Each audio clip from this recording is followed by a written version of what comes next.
Hello दोस्तों, आप सभी लोग स्वस्थ होंगे, मस्त होंगे और ज़बरदस्त होंगे। आप सभी का मैं स्वागत करता हूं अपने प्यारे से channel education with fun maths में।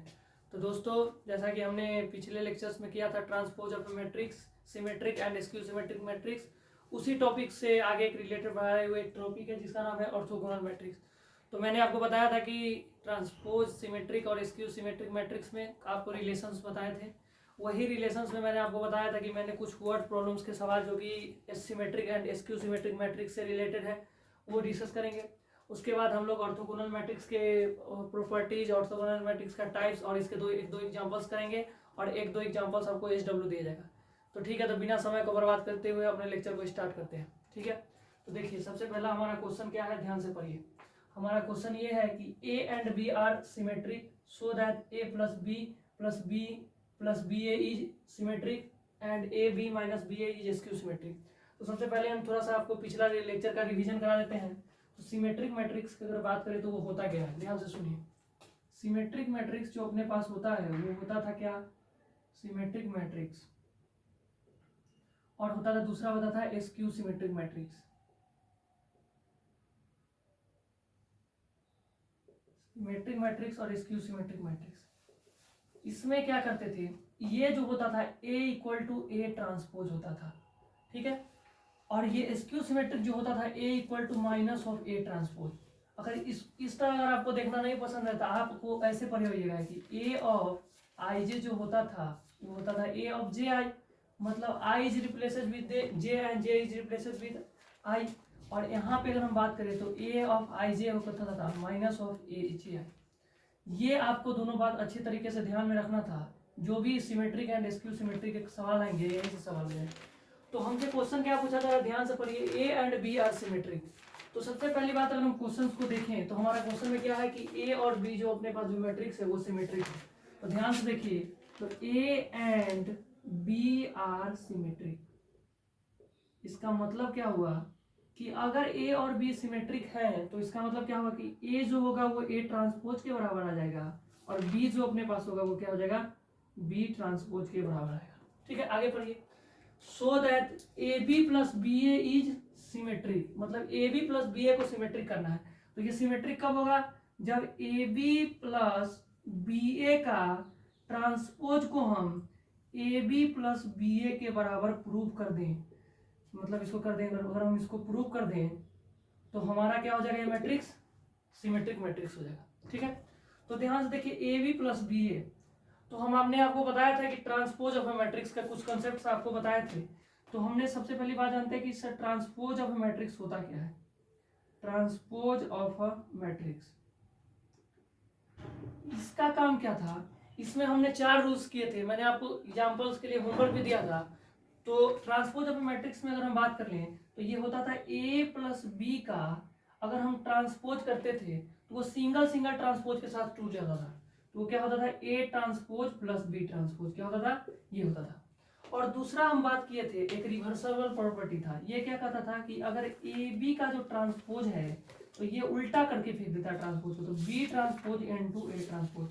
तो ये दोनों बात को अगर आपको ध्यान से याद अगर है तो ये क्वेश्चन आपके लिए बहुत ही आसान हो जाएगा। ट्रांसपोज ऑफ मैट्रिक्स में मैंने क्या बताया था कि दो मैट्रिक्स है A और B, दोनों का हम सम को एक साथ अगर ट्रांसपोज लेते हैं तो वो मैट्रिक्स अलग अलग ट्रांसपोज के सम में टूट जाता है। तो A प्लस बी का पूरा ट्रांसपोज लिए तो A ट्रांसपोज अलग फेंक दिया और प्लस के साथ B ट्रांसपोज लिख दिया। अगर मैंने बोला कि अगर मल्टीप्लीकेशन में हो तो A इंटू बी का अगर ट्रांसपोज लिया तो ये क्या करेगा, पहले रिवर्सिबल प्रॉपर्टी है, मतलब ये B ट्रांसपोज को पहले फेंकेगा और उसके बाद A ट्रांसपोज होगा। तो ध्यान से देखिए, हमारा बात यही यहाँ से बन रहा है। तो इसमें हमको क्या करना है, अगर इसको अगर हम प्रूव कर दे ए बी प्लस बी ए का ट्रांसपोज, अगर ए बी प्लस बी ए के बराबर अगर प्रूव कर दे तो जो हमारा गिवन मैट्रिक्स है वो कैसा हो जाएगा, सिमेट्रिक मैट्रिक्स हो जाएगा। तो ध्यान से देखिए इसको हम कैसे करते हैं। तो ए बी प्लस बी ए का ट्रांसपोज जो है उसको कैसे करते हैं, ध्यान देखिए। तो हमने अभी आपको बताया ये क्या हो जाएगा, ये जो है अलग अलग ट्रांसपोज में टूट जाएगा। A B transpose into B A का ट्रांसपोज का ट्रांसपोज, यही बोला था। एक सिंगल ट्रांसपोज था और ये उसमें टूट जाएगा। ठीक है, अब ध्यान से देखिए, ए बी ट्रांसपोज हो गया अलग और बी और ए का ट्रांसपोज हो गया अलग। अब यहां से देखिए ये क्या है, मल्टीप्लीकेशन में है। मल्टीप्लीकेशन मतलब कौन सा प्रॉपर्टी, रिवर्सल प्रॉपर्टी। मतलब इसको देखिए तो इसको हम क्या लिख सकते हैं, ध्यान से देखिए, इसका वैल्यू हो जाएगा अपने पास, ये क्वेश्चन में क्या था, A B transpose plus B A transpose का ट्रांसपोज, यही था, यही था, नहीं बी ए ट्रांसपोज नहीं था, बी ए था सिर्फ, सॉरी ये बी ए था। तो बी ए, ध्यान से देखिए क्या किए थे, ए बी है प्लस बी है, दोनों का होल ट्रांसपोज है, तो ए बी का ट्रांसपोज को अलग लिख दिए और बी ए का ट्रांसपोज अलग, ये दोनों है। अब इसमें हम लगाते हैं रिवर्सिबल प्रॉपर्टी, तो इसका रिवर्सिबल प्रॉपर्टी लगाएंगे तो क्या हो जाएगा, बी का ट्रांसपोज इनटू ए का ट्रांसपोज, यहां से लगाएंगे तो क्या हो जाएगा, यहां से क्या लगाएंगे तो क्या हो जाएगा, ध्यान से देखिए, बी यहाँ लगाएंगे तो यहाँ हो जाएगा ए का ट्रांसपोज इनटू बी का ट्रांसपोज, क्या लगाए हैं इसमें, तो इसमें आपको मैंने बताया, इसमें लगाए हैं ए बी का whole transpose is equal to B A का ट्रांसपोज इनटू ए का ट्रांसपोज, जिसको बोलते हैं हम लोग रिवर्सिबल प्रॉपर्टी, रिवर्सल प्रॉपर्टी जो बोलना बोली, ठीक है, इसको बोलते हैं, ठीक है। अब ध्यान से देखिए, और ये क्या है, ए जो हमारा ए की जो वैल्यू है वो ए ट्रांसपोज के बराबर है, मतलब इसको हम ए डैश की तरह से भी डिनोशन में बताए थे, और इसको हम बी डैश भी लिख सकते हैं। तो अब ध्यान से देखिए, बी ट्रांसपोज मतलब क्या हुआ कि बी ट्रांसपोज मतलब it is just like a B, क्योंकि क्वेश्चन से इक्वल है, तो बी इनटू ए हो गया। और यहाँ देखिए तो ए ट्रांसपोज है, ए ट्रांसपोज का मतलब क्या हो गया, यहाँ से ए मतलब ए बी, तो ध्यान से देखिए हमारे पास ए बी प्लस बी ए का जो ट्रांसपोज है वो अपने पास ए बी प्लस बी ए के बराबर अगर आ गया, ये बराबर है आया, क्योंकि मैंने इसको प्रूव किया था, अगर एल एच एस और आर एच एस आपस में दोनों बराबर हो गए, इसका मतलब ये क्या है कि ये जो matrix given matrix is symmetric matrix, तो जो हमारा गिवन मैट्रिक्स है वो कैसा मैट्रिक्स है, सिमेट्रिक मैट्रिक्स, ठीक है। तो आई होप आपको एक बात क्लियर होगा। अब ये सेकेंड पार्ट, इसी में दो पार्ट का क्वेश्चन था, एक पार्ट में क्या प्रूव करना था, सिमेट्रिक प्रूव करना था, दूसरे में है कि ए बी माइनस बी ए जो है इसको क्या करना है, एसक्यू सिमेट्रिक प्रूव करना है। तो हम ऊपर को मिटाते हैं, आपको जब तक नोट डाउन कर लीजिए, इसको ऊपर को मिटा दीजिए, ठीक है। अब हमारे पास क्या है, ए बी माइनस बी ए को क्या प्रूव करना है, एसक्यू सिमेट्रिक। तो ध्यान से देखिए, अपने पास है ए बी माइनस बी ए को प्रूव करना है एसक्यू सिमेट्री, इसको प्रूव करना है ए बी माइनस बी ए को SQ symmetry is SQ symmetry.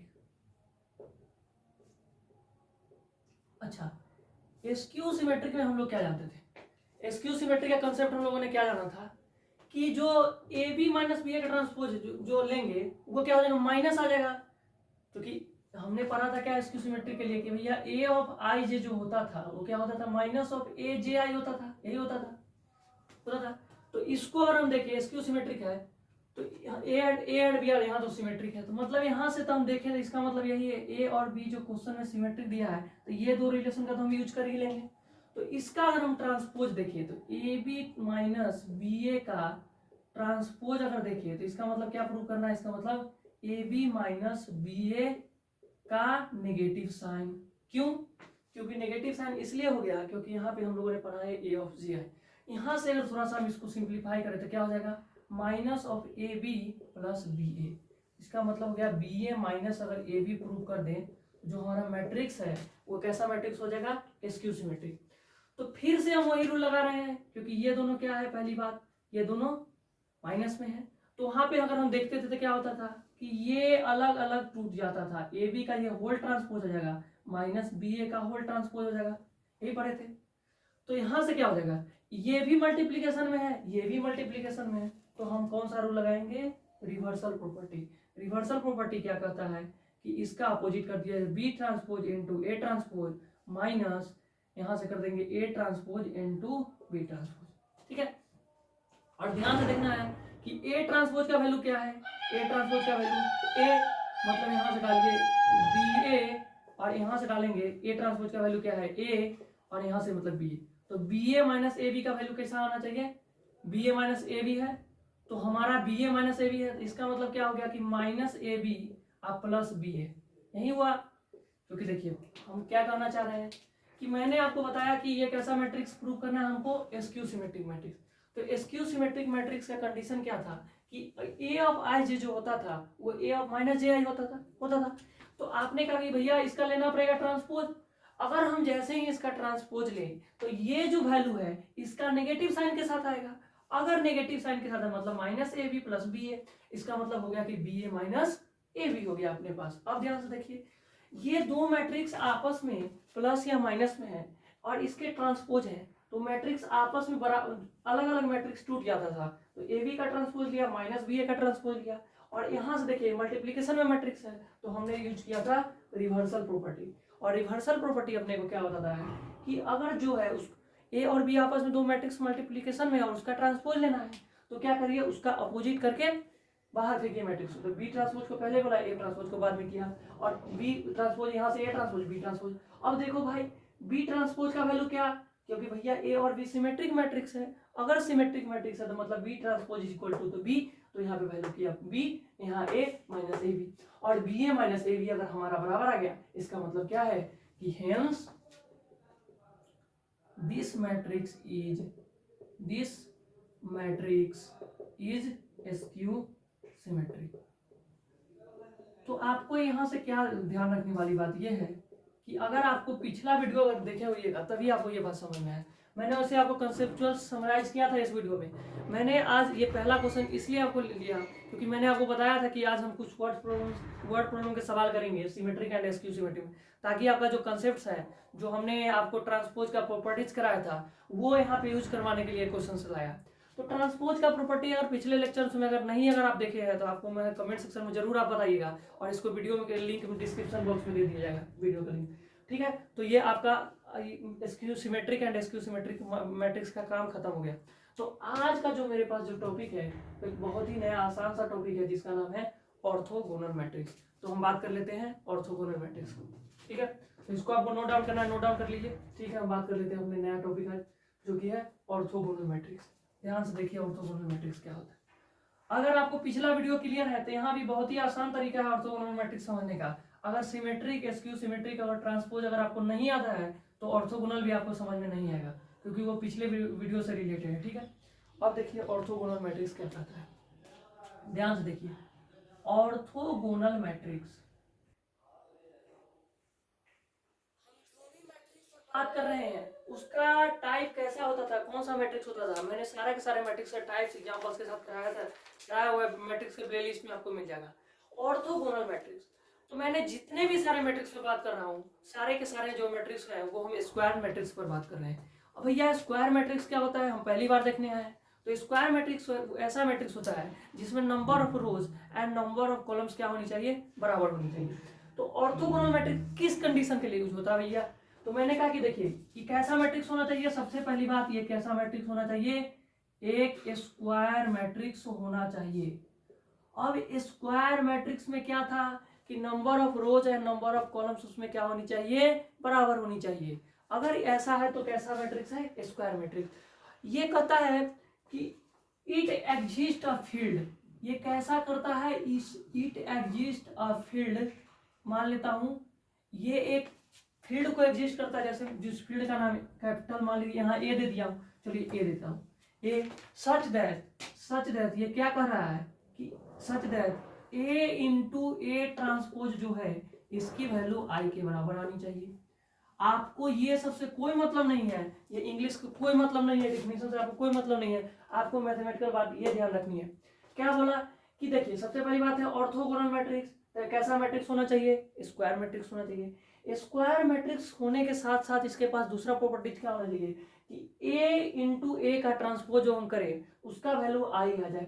अब भैया आई क्या है, तो यहाँ पे देख लीजिए वेयर आई जो है इसको बोलता हूं आइडेंटिटी मैट्रिक्स, आइडेंटिटी मैट्रिक्स। अब भैया आइडेंटिटी मैट्रिक्स क्या है, हम पहली बार वीडियो देखने आए हैं तो ध्यान से सुन लीजिए। आइडेंटिटी मैट्रिक्स वो मैट्रिक्स है जिसका सिर्फ डायगोनल प्लेस पे उसका वैल्यू होनी चाहिए, डायगोनल प्लेस पर सेम वैल्यू होनी चाहिए। अब ये नहीं कि 2 3 5 एक डायगोनल पे 2 आ गया, एक डायगोनल पे 3 आ गया, एक डायगोनल पे 5 आ गया, वो आइडेंटिटी नहीं है। क्यों नहीं है, क्योंकि देखो भाई वहां पे तीनों का तीनों, वहां से तीनों का तीनों तो कॉमन आप तो ले नहीं सकते हो, है ना। यानी कि उसका डायगोनल प्लेस पे आपका क्या आना चाहिए, फिक्स वैल्यू आनी चाहिए। तो डायगोनल प्लेस पर अगर फिक्स्ड वैल्यू है तो कैसा मैट्रिक्स है, आइडेंटिटी मैट्रिक्स। हाँ आप एक हिसाब से उसको कह सकते हैं कि वो आइडेंटिटी है। क्यों, क्योंकि भैया उसका सिर्फ डायगोनल पे एलिमेंट है, बाकी तो प्लेस पे जीरो। जैसे मैंने इसका कहूँ कोई आइडेंटिटी मैट्रिक्स है, अगर आप भैया 3x3 का आइडेंटिटी मैट्रिक्स लिख के बताओ। मैंने कहा ध्यान से देखिए, अगर 3x3 का मैं अगर आइडेंटिटी मैट्रिक्स लिखने चला तो क्या हो गया, आई इज इक्वल टू, सिर्फ डायगोनल प्लेस पे हमको क्या करना है, एलिमेंट को पुट करना है। आइडेंटिटी मतलब आई मीन्स 1 मीन्स 1 0 0 0 1 0 0 0 1। तो यहाँ से हमने क्या सीखा कि हमारे पास कैसा कैसा यहाँ पे डायगोनल एलिमेंट क्या है, A11 A22 और A33। इस पे क्या वैल्यू है 1, बाकी सारे के सारे प्लेस पर कैसा है वैल्यू है 0। इसका मतलब इस तरह का अगर जो मैट्रिक्स होता है इसको बोलते हैं आइडेंटिटी मैट्रिक्स। तो जो भी ऑर्थोगोनल मैट्रिक्स के सवाल आएंगे उसमें आपको क्या करना है कि A इंटू ए ट्रांसपोज का वैल्यू अगर आ गया तो वो क्या है, ऑर्थोगोनल मैट्रिक्स है। अगर नहीं आया तो वो ऑर्थोगोनल मैट्रिक्स नहीं है। तो हम इसके, आपको ऑर्थोगोनल मैट्रिक्स क्लियर हो गया। अब इसके 3-4 प्रॉपर्टीज है, अगर हम उसको प्रॉपर्टीज पर भी बात क्यों करना चाह रहे हैं, क्योंकि अगर इस तरह के सवाल अगर आएंगे तो वो बिना प्रॉपर्टीज का आपसे नहीं हो पाएंगे। तो वर्ड प्रॉब्लम वाले सवाल के लिए हमको प्रॉपर्टीज ऑफ ऑर्थोगोनल मैट्रिक्स जानना जरूरी है। तो आपको क्लियर है ऑर्थोगोनल मैट्रिक्स, तो अब हम बात कर लेते हैं प्रॉपर्टीज ऑफ ऑर्थोगोनल मैट्रिक्स। आपको नोट डाउन करना है, नोट डाउन कर लिए, तब तक हम इसको सॉल्व कर लेते हैं। ठीक है, और ध्यान से देखिए प्रॉपर्टीज ऑफ ऑर्थोगोनल मैट्रिक्स क्या कहता है। मैं आपको सारे के सारे को प्रूव करके दिखा देता हूँ, लेकिन प्रूफ आपको ध्यान नहीं रखना है, आपको सिर्फ उसका रिजल्ट याद रखना है। प्रूफ से आपको कोई मतलब नहीं है, प्रूफ कहीं भी इंपॉर्टेंट नहीं है, लेकिन आपको रिजल्ट बहुत ही सारे इंपॉर्टेंट है। ठीक है, तो पहला क्या करना है इसका प्रॉपर्टीज, मैं क्या कर रहा हूं प्रॉपर्टीज ऑफ ऑर्थोगोनल मैट्रिक्स। कैसा मैट्रिक्स है भैया, ऑर्थोगोनल मैट्रिक्स। ध्यान से मेरी बात को सुनिए, समझिए, प्रॉपर्टीज ऑफ ऑर्थोगोनल मैट्रिक्स। सबसे पहला इसका प्रॉपर्टीज क्या है कि कह रहा है कि the transpose of orthogonal matrix is orthogonal. क्या बोला भैया, पहला प्रॉपर्टीज इसका क्या है कि the transpose of orthogonal matrix is orthogonal. इसका मतलब क्या हुआ, ध्यान से मेरी बात को सुनिए, समझिए। The transpose of orthogonal matrix is orthogonal. एक कोई मैट्रिक्स है, अगर उसका भी हम ट्रांसपोज ले ले, ध्यान से वर्ड को पढ़ना। The transpose of orthogonal matrix is orthogonal. एक हमारे पास कोई भी ऑर्थोगोनल मैट्रिक्स है, अगर उसका भी ट्रांसपोज ले रहा हूं, अगर उसका ही वैल्यू ऑर्थोगोनल आ गया, मतलब ये रिजल्ट है। तो मैं अगर इसको मैं थोड़ा सा अगर आपको प्रूव करके दिखाऊं तो क्या बोलिएगा भैया, हमारा जैसे मैंने कहा कि इसको भैया प्रूव करिए, मैंने कहा कि देखो भाई the transpose of orthogonal matrix, एक कोई ऐसा मैट्रिक्स मान लेता हूं जिसका ट्रांसपोज क्या है, ऑर्थोगोनल है। तो भैया ऑर्थोगोनल वर्ड समझते मात्रा को क्या दिमाग में आना चाहिए कि A इंटू ए का ट्रांसपोज जो है ये क्या है, I के बराबर है। ठीक है, यही बात है। ये किसका कंडीशन था भैया, ये अपने पास जो कंडीशन था उसका था ऑर्थोगोनल मैट्रिक्स का। ठीक है भाई, अब लेकिन हमारे को बोला क्या कि the transpose of orthogonal matrix is orthogonal. तो अगर मैं दोनों साइड अगर ट्रांसपोज ले लूं तो कोई दिक्कत वाली बात आपको होनी नहीं चाहिए, क्योंकि भैया LHS और RHS में मैं दोनों में ट्रांसपोज कर रहा हूं। तो कहिए इसका मतलब क्या हुआ कि A इंटू अगर A का ट्रांसपोज का अगर मैं ट्रांसपोज लूं, ये क्या हो जाएगा भैया, I का ट्रांसपोज होगा। हाँ, क्यों, क्योंकि the transpose of orthogonal matrix is orthogonal. ये रिजल्ट हमको क्या करना है, प्रूव करना है। ठीक है भाई, तो देखो अब A इंटू ए ट्रांसपोज का ट्रांसपोज, फिर अगर दो मैट्रिक्स कभी भी मल्टीप्लीकेशन में है और उसका ट्रांसपोज के साथ है तो मेरे को क्या यूज करना है, रिवर्सल प्रॉपर्टी। रिवर्सल प्रॉपर्टी मतलब A ट्रांसपोज का ट्रांसपोज पहले आ जाएगा। देखिए हमारे पास क्या था, हमारे पास रिजल्ट में ये था कि देखिए A into A transpose equal to I है था, लेकिन बुक में क्या जनरली दिया जाता है, पहले हमको दिया जाता है प्रूव करने के लिए कि A transpose into A equal to I दिया जाता है।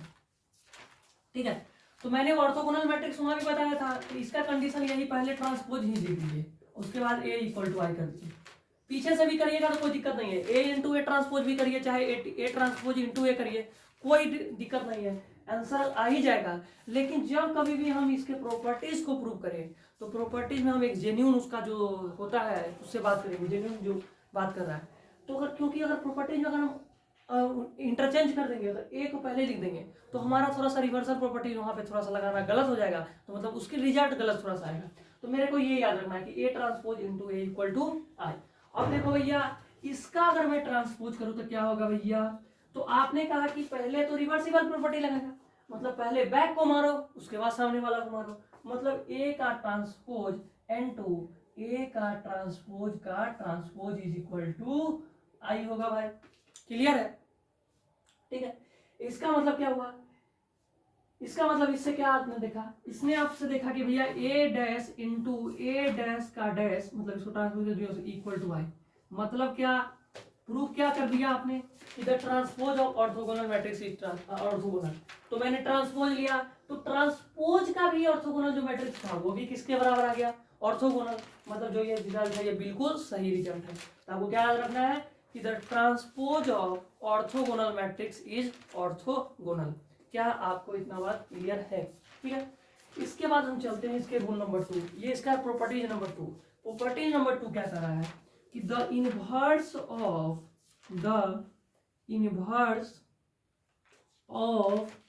N orthogonal matrix is orthogonal. ये क्या बोला भैया कि the inverse of an orthogonal matrix is orthogonal. अब ध्यान से रखने वाली बात क्या है, मैट्रिक्स कैसा, ऑर्थोगोनल। तो ऑर्थोगोनल कहने का मतलब क्या हुआ कि the inverse of orthogonal matrix is orthogonal, मतलब क्या कि ए इंटू ए इनवर्स, हाँ, the inverse of an orthogonal matrix is orthogonal. ध्यान से वर्ड को समझिए, इनवर्स, तो ए इंटू ए इनवर्स, ठीक है। देखिए क्या था, इनवर्स ऑफ ऑर्थोगोनल मैट्रिक्स था, गलत बोल दिया। ऑर्थोगोनल में हम लोग ने क्या करता था कि भैया ए ट्रांसपोज इनटू ए का क्या करता था, इनवर्स लेता। इसका मैट्रिक्स कैसा आना चाहिए, इसका भी आना चाहिए आई इनवर्स के बराबर। ठीक है, यही हमको प्रूव करना है, ये प्रूव करना है, ये ऐसा रिजल्ट। तो फिर से मैंने क्या लगाया, जब कभी भी दो मैट्रिक्स आपस में मल्टीप्लीकेशन में है, मैं बार बार आपको इसलिए बता रहा हूँ कि तब आपको ये बात ध्यान रखनी चाहिए कि अगर दो मैट्रिक्स अगर मल्टीप्लीकेशन में है, उसका अगर मैं ट्रांसपोज लेता हूँ, और हाँ ट्रांसपोज जो लेता हूँ उसका ट्रांसपोज जो लेता हूँ, तो उसमें यूज करता हूँ रिवर्सल प्रॉपर्टी। रिवर्सल प्रॉपर्टी क्या बोलता है कि पहले बैक से अटैक करिए, बाद वाले को सामने से अटैक करिए। तो इसका मतलब क्या हुआ, इसका मतलब ये हुआ कि A inverse into A transpose का इनवर्स जो है ये किसके बराबर आ गया, आई इनवर्स मींस आई। अब यहाँ पे क्यों चेंज नहीं हुआ इनवर्स इक्वल टू आई, क्योंकि देखो भाई डायगोनल एलिमेंट्स की बात है, डायगोनल में आप चेंज कर ही नहीं सकते हैं क्योंकि वो तो प्लेस उसका फिक्स है। तो यहाँ से क्या गया कि देखिए ये कैसा मैट्रिक्स है अपने पास कैसा मैट्रिक्स है, ए इनवर्स है। तो अगर हम इसको थोड़ा सा ऐसे भी लिख दे तो कोई आपके पास हर्जा नहीं होना चाहिए, क्योंकि A inverse N2 A inverse का ट्रांसपोज ये किसके बराबर, आई के बराबर। तो यहां से क्या आ गया कि ए इनवर्स जो है वो कैसा मैट्रिक्स है, ऑर्थोगोनल मैट्रिक्स। ए इनवर्स कैसा मैट्रिक्स है, ऑर्थोगोनल मैट्रिक्स। क्या हमने ध्यान रखना है, पहला प्रॉपर्टी जो हमने पढ़ा ऑर्थोगोनल मैट्रिक्स का वो क्या था कि the transpose of orthogonal matrix is orthogonal. दूसरा क्या है कि the inverse of an orthogonal matrix is orthogonal. तो बाकी और दो प्रॉपर्टीज है, तो दो प्रॉपर्टीज हम बात कर लेते हैं। तो एक तरह से आपको रिजल्ट के तौर पे याद रख लेना है, क्योंकि इसका अगर हमको प्रूफिंग आता नहीं है, सिर्फ इसके रिजल्ट याद करने हैं। रिजल्ट याद करने से क्या होगा कि इस तरह के अगर वर्ड प्रॉब्लम वाले सवाल हैं तो आपको यहाँ पे अच्छे तरीके से हो पाए, और अगर मान लीजिए बड़ा क्वेश्चन होगा उसके बीच में ये प्रॉपर्टीज यूज हो जाएंगे, इसलिए मैंने आपको ये प्रॉपर्टीज बताया हूँ। ठीक है, तो आप ये दोनों प्रॉपर्टी आपको क्लियर होगा। मैं तीसरा प्रॉपर्टी तब तक बता रहा हूँ, तब तक आप इसको नोट डाउन करिए। ठीक है, तीसरा प्रॉपर्टीज क्या बोल रहा है, ध्यान से देखिए। तीसरा प्रॉपर्टीज ये बोल रहा है कि अगर अपने पास ऑर्थोगोनल मैट्रिक्स, हम तीसरा प्रॉपर्टी को प्रूव करना जरूरी नहीं है, एक रिजल्ट के तौर पर इसको याद कर लीजिएगा। क्या बोले कि भैया तीसरा प्रॉपर्टीज ये है कि if A is orthogonal matrix, एक ऐसा मैट्रिक्स होनी चाहिए, आप कहिएगा कि पढ़ा रहे हैं ऑर्थोगोनल तो ऑर्थोगोनल मैट्रिक्स ही होना चाहिए, बिल्कुल सही बात है, ए इज ऑर्थोगोनल मैट्रिक्स।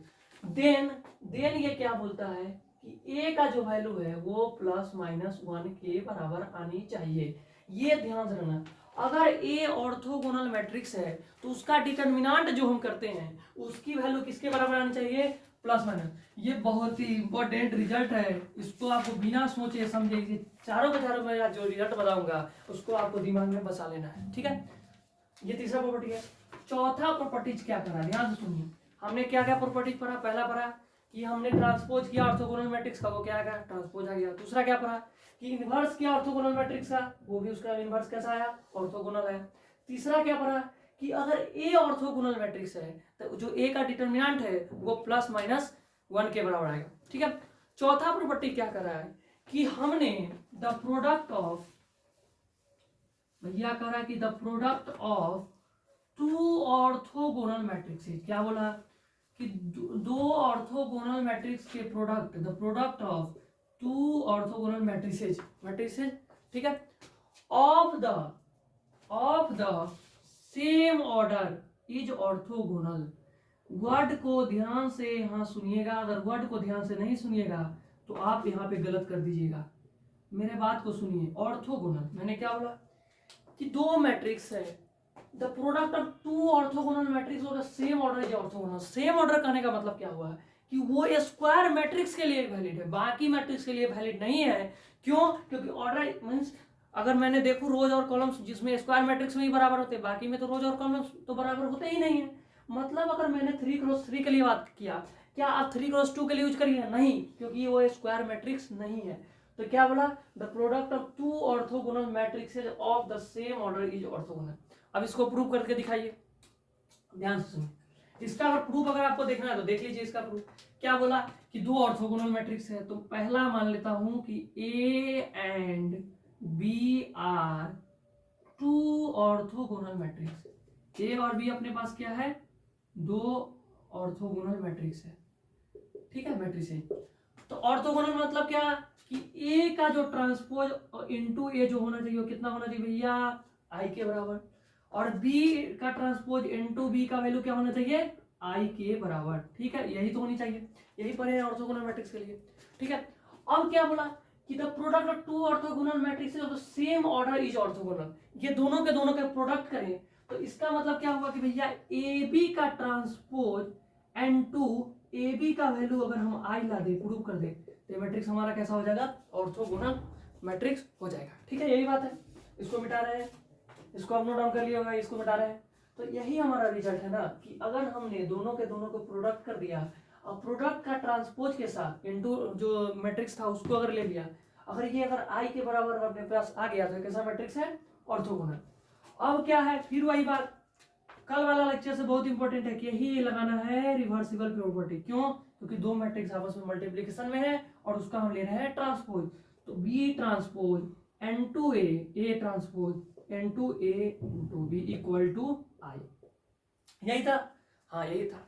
इससे क्या मतलब हुआ, ये इसको हमको प्रूव करना है, आई के बराबर इसको प्रूव करना है, इसको प्रूव करना है।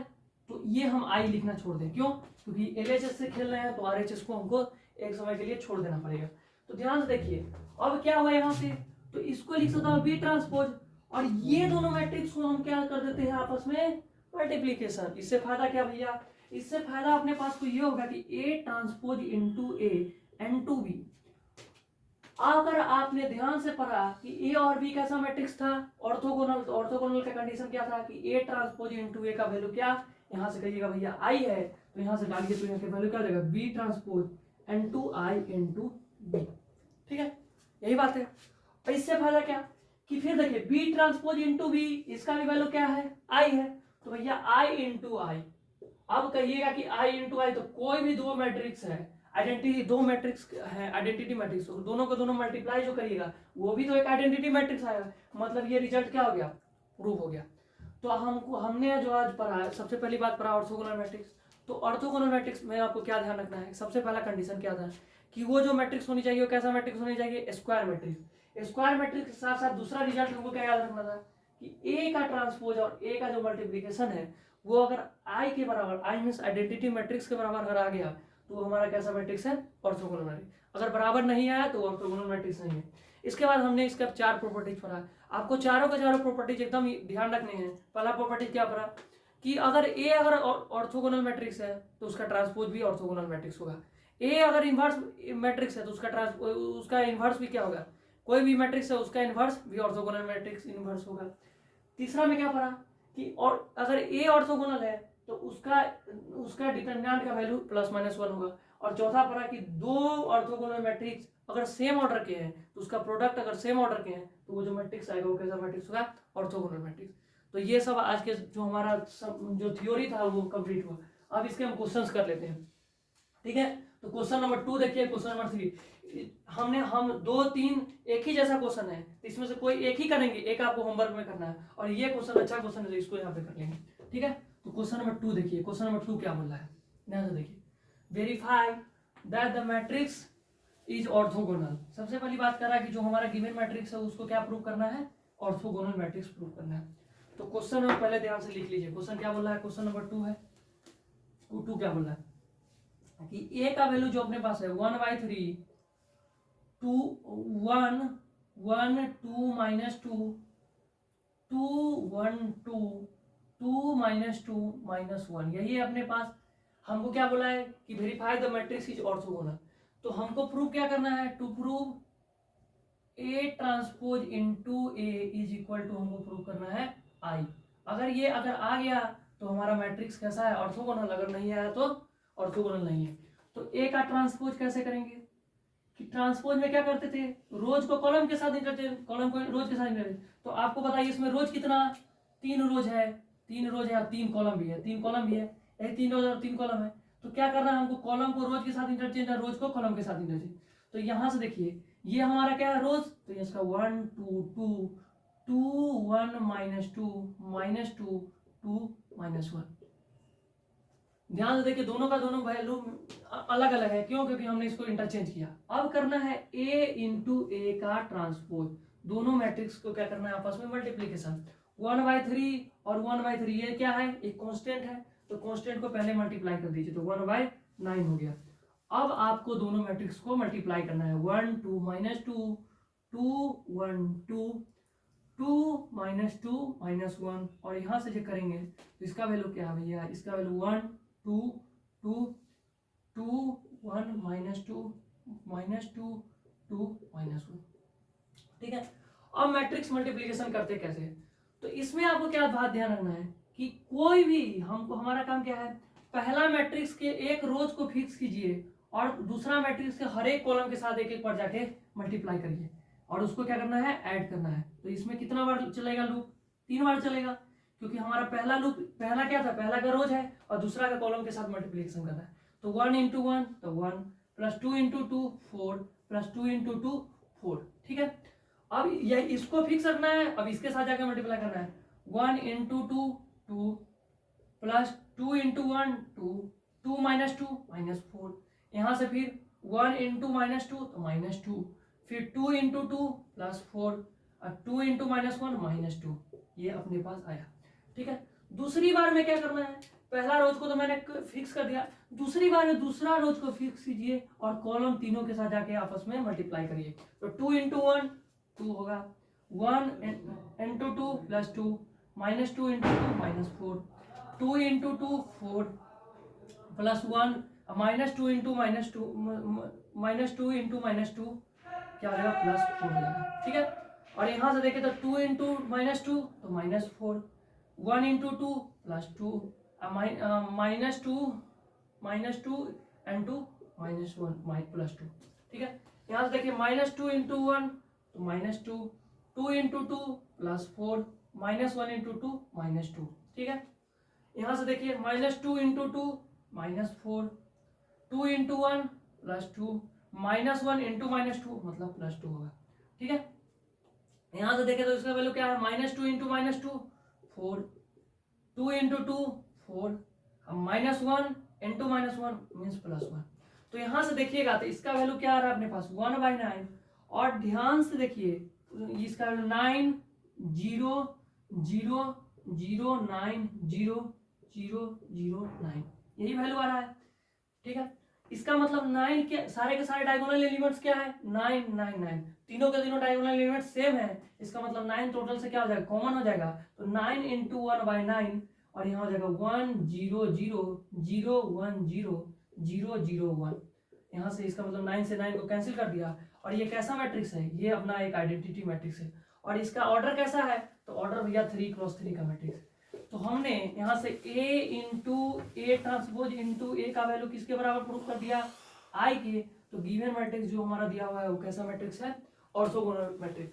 अगर बाय चांस यहीं पे हम एक केस और डिस्कस लेते हैं, अगर बाय चांस अगर इसका वैल्यू और सेम सेम नहीं आता, यहाँ अगर मान लीजिए 5 आता है, 4 आता है, 3 आता है, तो हमारा एक ऐसा मैट्रिक्स होता है ऑर्थोगोनल नहीं होता है। मान लेते हैं कि डायगोनल प्लेस को छोड़ के बाकी प्लेस में कोई एक एलिमेंट्स आ जाते हैं, जैसे मान लेते हैं यहाँ पे 2 आ जाता है, एग्जांपल के लिए जैसे मान लीजिए यहाँ पे 2 आ जाता है, तो यहाँ पे 2 आ गया तो मतलब डायगोनल प्लेस पर तो एलिमेंट है, लेकिन यहाँ 2 आ गया, मतलब ये मैट्रिक्स जो है ऑर्थोगोनल मैट्रिक्स नहीं होगा। क्यों? क्योंकि सिर्फ इसमें डायगोनल प्लेस पर भी एलिमेंट 0 होनी चाहिए।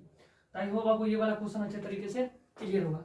अब ध्यान से देखिए क्वेश्चन नंबर 3 आपको खुद से करना है, क्योंकि सेम टू सेम है। मैंने आपको 3x3 का कराया है और ये जो आपको दिया है ये 2x2 का दिया है। इसमें भी क्या करना है मैं आपको समझा देता हूँ question. So that the matrix are orthogonal, orthogonal prove करना है। ए का वैल्यू ये है और इसमें भी ऑर्थोगोनल जब भी वर्ड है, इसका मतलब क्या होगा कि भैया इसमें भी करना है ए ट्रांसपोज इनटू ए का वैल्यू क्या आना चाहिए, आई आना चाहिए। अब भैया ट्रिगोनोमेट्री है, ट्रिगोनोमेट्री देख के डर जाएंगे? नहीं, ट्रिगोनोमेट्री देख के डरना नहीं है।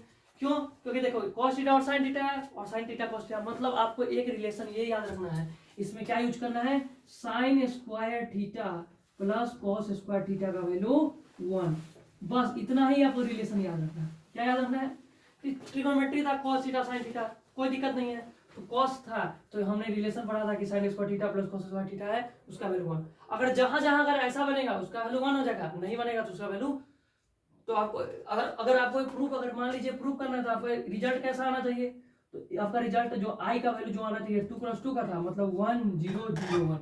अगर इस तरह का मैट्रिक्स अगर आ रहा है तो इसका मतलब ये मैट्रिक्स ऑर्थोगोनल है, अगर नहीं आ रहा है इसका मतलब ये मैट्रिक्स ऑर्थोगोनल नहीं है। अब हम क्वेश्चन नंबर 4 है, ये अच्छा क्वेश्चन से इसको कर लेते हैं, ठीक है। तो ध्यान से देखिए क्वेश्चन नंबर 4 क्या बोल रहा है, ठीक है। देखिए क्वेश्चन नंबर 4 क्या बोल रहा है।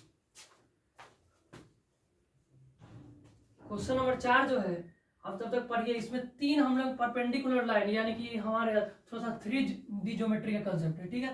तो आपको बस इसमें 2 रिजल्ट याद रखने हैं और बाकी आपको कुछ याद नहीं रखने इसके लिए, ठीक है। ध्यान से देखिए क्या बोल रहा है। ये बोल रहा है इफ LI MI NI, मतलब आई का वैल्यू 1 से कर रहा है, 1 2 3 करके चल रहा है, ठीक है। Are the directions cosines of 3 mutually perpendicular lines refers to an orthogonal cartesian coordinates system, ठीक है।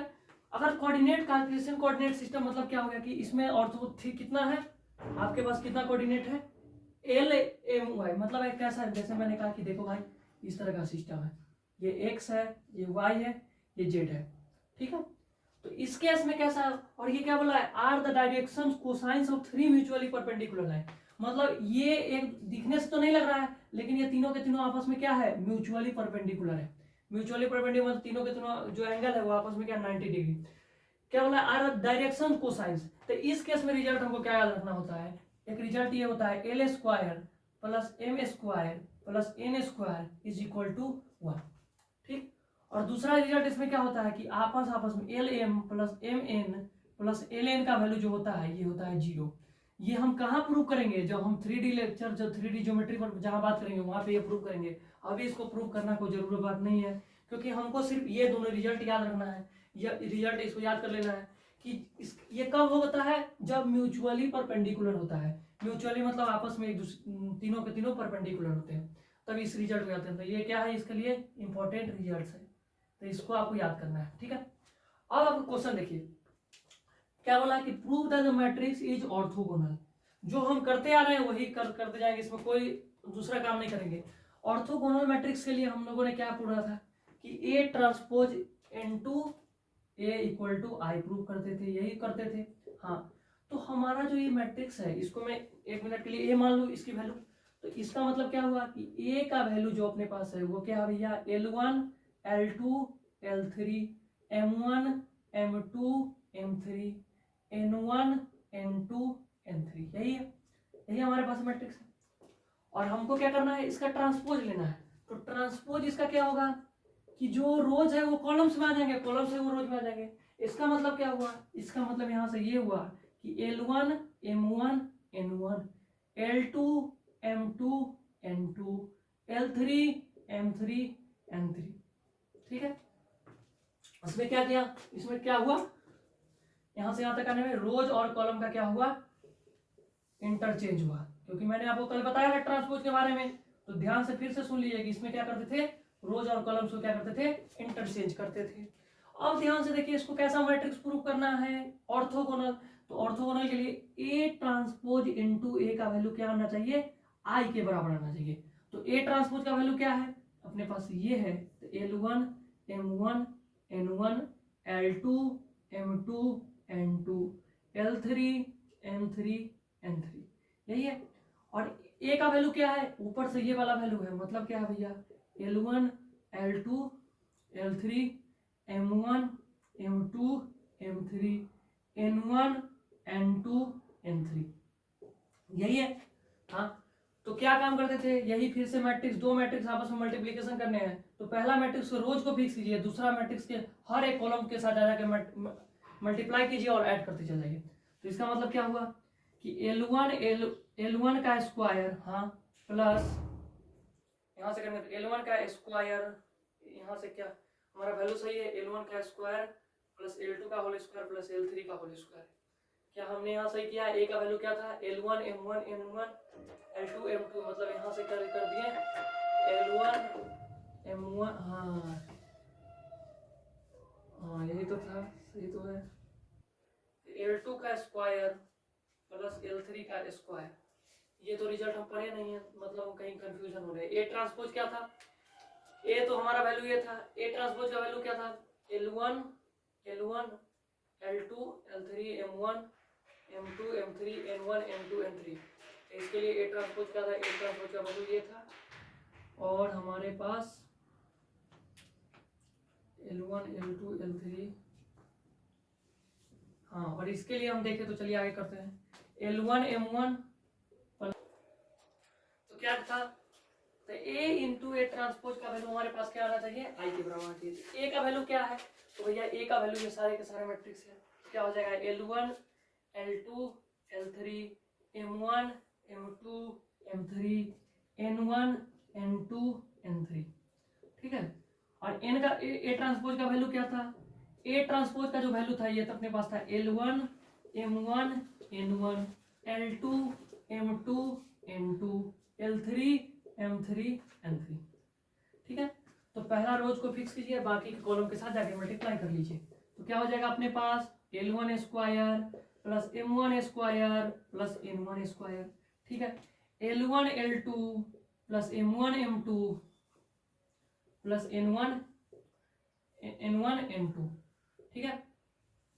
इसके लिए फिर इसके लिए क्या हो जाएगा, L1 M2 M1 M2 N1 N2, फिर इसके लिए करेंगे तो क्या हो जाएगा, L1 L3 plus M1 M3 plus N1 N3, यही आएगा। फिर इसके लिए देखें तो इसको फिक्स करना है, तो इसके लिए करेंगे तो L2 L1 plus M2 M1 plus N2 N1, इसके लिए L2 का होल स्क्वायर प्लस M2 का होल स्क्वायर प्लस N2 का होल स्क्वायर। इसके लिए फिर देखें तो क्या हो जाएगा, L2 L3 plus M2 M3 plus N2 N3, यही था। फिर L3 के लिए इसके आपस में निकलते L3 L1 प्लस क्या हो जाएगा, ध्यान से देखिए, L3 plus M3 M1 plus N3 N1, और इसके लिए करें तो क्या होगा, L3 L2 plus M3 M2 plus N3 N2, और इसके लिए करेंगे तो L3 का होल स्क्वायर प्लस M3 का होल स्क्वायर प्लस M3 का होल स्क्वायर, यही है। इसमें हम लोगों ने क्या किया, सिर्फ मल्टीप्लिकेशन किया, ठीक है। तो ध्यान रखिए यहाँ पे हमने एक गलत बात बोल दिया था, क्योंकि देखिए परपेंडिकुलर मैट्रिक्स ये था, दोनों के दोनों क्या थे, परपेंडिकुलर मैट्रिक्स। तो मैंने वहां पे बताया था क्या कि x coordinate, y coordinate, z coordinate. x में मैंने कहा कि l आ गया, y में m आ गया, z में n आ गया। मैंने सिर्फ यहाँ मिस्टेक क्या कर दिया था कि देखिए l परपेंडिकुलर, तीनों आपस में कैसा है, एक म्यूचुअली परपेंडिकुलर मैट्रिक्स है। तो इसमें अगर हम इधर की ओर से एक सरफेस है, इसके परपेंडिकुलर ये है, तो इसका दो फेस होगा, एक साइड फेस, एक अपोजिट फेस। तो इसका मतलब हुआ कि L1 into L2 M1 into M2 और N1 into N2 का वैल्यू जो ये ना चाहिए परपेंडिकुलर के लिए 0 था। वो हम कर दिए तो दूसरे केस के लिए, अपोजिट फेस के लिए, लेकिन ये परपेंडिकुलर था, तो परपेंडिकुलर के लिए जो रिजल्ट ये था L1 L2 plus m1 m2 plus n1 n2 का वैल्यू 0, आपस में दोनों के दोनों। तो देखिए l और m क्या है आपस में परपेंडिकुलर, m और n क्या है परपेंडिकुलर, और n और l क्या है परपेंडिकुलर। इसका मतलब क्या हुआ कि इसका वैल्यू है क्या होगा, क्योंकि सेम सेम मैट्रिक्स था, इसका वैल्यू 1 है तो इसका वैल्यू 1, बाकी प्लेस पे 0 0 0 1 0 0 0 1। क्यों 0 हुआ, क्योंकि देखिए यहाँ पे L1 L2 है तो L1 L2 है, M1 M2 है, N1 N2, मतलब इस केस के लिए 0। फिर अगर L1 का लिए हो गया, फिर इसको 1 फेस मान लिया, इसको 2 फेस मान लिया, इसको 3 फेस मान लिया, तो 1 2 के लिए हो गया, फिर किसके लिए होगा 2 3 के लिए, 2 3 के बाद 3 1 के लिए, तो यहाँ पे कर दिए। तो इसका वैल्यू क्या आ गया i के बराबर। अगर ये टोटल के वैल्यू अगर i के बराबर आ गए हैं, इसका मतलब ये कैसा मैट्रिक्स है, ये जो मैट्रिक्स गिवन मैट्रिक्स है ये है ऑर्थोगोनल मैट्रिक्स। ठीक है, तो आज जो हम ऑर्थोगोनल मैट्रिक्स का सारे के सारे बात किए हैं, उसका एक बार आपको समरी बता दें कि क्या क्या आज हम बात किए ऑर्थोगोनल मैट्रिक्स का, उसके बाद यहाँ पे आज के लिए वीडियो इतना ही खत्म हो जाएगा। ठीक है, ऑर्थोगोनल मैट्रिक्स देख लीजिए एक बार। ठीक है, अब ऑर्थोगोनल मैट्रिक्स का एक बार जो जो रूल्स है रेगुलेशंस है उसको एक बार देख लेते हैं क्या क्या है ऑर्थोगोनल मैट्रिक्स ऊपर। देखिए समरी क्या है आज का, समरी हम लोगों ने सबसे पहला पढ़ा ऑर्थोगोनल मैट्रिक्स। ये क्या कहता था कि कैसा मैट्रिक्स होना चाहिए, ये एक स्क्वायर मैट्रिक्स होना चाहिए। कैसा मैट्रिक्स, स्क्वायर मैट्रिक्स। कैसा मैट्रिक्स होना चाहिए, स्क्वायर मैट्रिक्स होना चाहिए। ठीक है, यही पढ़ा। और दूसरा इसका क्या पढ़ा था कि a इंटू अगर a ट्रांसपोज का वैल्यू अगर i के बराबर करा गया तो ये कैसा मैट्रिक्स है, ऑर्थोगोनल मैट्रिक्स है। ठीक है, इसके बाद हम लोगों ने इसके बारे में प्रॉपर्टीज के बारे में पढ़ा। प्रॉपर्टीज में क्या क्या, पहला प्रॉपर्टीज क्या पढ़ा कि हमारा ट्रांसपोज ऑर्थोगोनल मैट्रिक्स का ट्रांसपोज जो होता है ऑर्थोगोनल मैट्रिक्स का, transpose of orthogonal matrix is orthogonal. Orthogonal matrix is orthogonal. अगर हम ट्रांसपोज करते हैं मैट्रिक्स को तो उसका मैट्रिक्स कैसा होना चाहिए, ऑर्थोगोनल। फिर दूसरा पढ़ा कि इनवर्स वही अगर इस काम करते हैं तो कैसा आता है, inverse of orthogonal matrix is orthogonal. दूसरा रिजल्ट ये पढ़ा। तीसरा क्या पढ़ा कि अगर A ऑर्थोगोनल है, if A is orthogonal matrix then क्या था ऑर्थोगोनल, देन A का जो डिटरमिनेंट था उसका वैल्यू था ±1। चौथा क्या पढ़ा, चौथा हमने ये पढ़ा कि द प्रोडक्ट ऑफ दो ऑर्थोगोनल मैट्रिक्स का प्रोडक्ट अगर सेम ऑर्डर में है, the product of two orthogonal matrix of the same order is orthogonal. अगर वो दोनों सेम ऑर्डर में है तभी ऑर्थोगोनल होंगे, ये पढ़ा। ठीक है, इसके बाद मैंने एक यहाँ पे जो हमसे थोड़ा मिस्टेक हो गया था, यहाँ पे हम डायरेक्शंस कोसाइन पे बात किए थे, तो ये क्वेश्चंस के लिए हम लोगों ने रिजल्ट क्या है ये ध्यान रखना था। रिजल्ट हमको याद रखना है कि हमारा तीनों के तीनों कैसा है, म्यूचुअली परपेंडिकुलर है। तो इस केस में हम लोग l square plus m square plus n square की जगह क्या डालते थे, 1 होता था। ये जब हम 3D ज्योमेट्री करेंगे वहां पे बताएंगे। और दूसरा क्या केस था कि L1 L2 आपस में दोनों के दोनों perpendicular M1 M2 plus N1 N2 का वैल्यू क्या था, 0 था। फिर सिमिलरली 1 2 के लिए हो गया था, 2 3 के लिए भी करना था, M2 M3 plus N2 N3 इसका भी वैल्यू 0 था, क्योंकि पहले 1 2 फिर 2 3 फिर 1 3, मतलब L1 L3 plus M1 M3 plus N1 N3 का वैल्यू क्या है, 0। तो ये सारे के सारे आज का रिजल्ट है। तो आज के लिए बस इतना ही रखते हैं। आपको होमवर्क में बस ये बना लेना है, और इसका मैंने जो जो कंसेप्ट इंपॉर्टेंट लगे उसको बता दिया हूँ। तो मिलते हैं आप सभी से नेक्स्ट लेक्चर में, तब तक के लिए आप सभी को बाय बाय।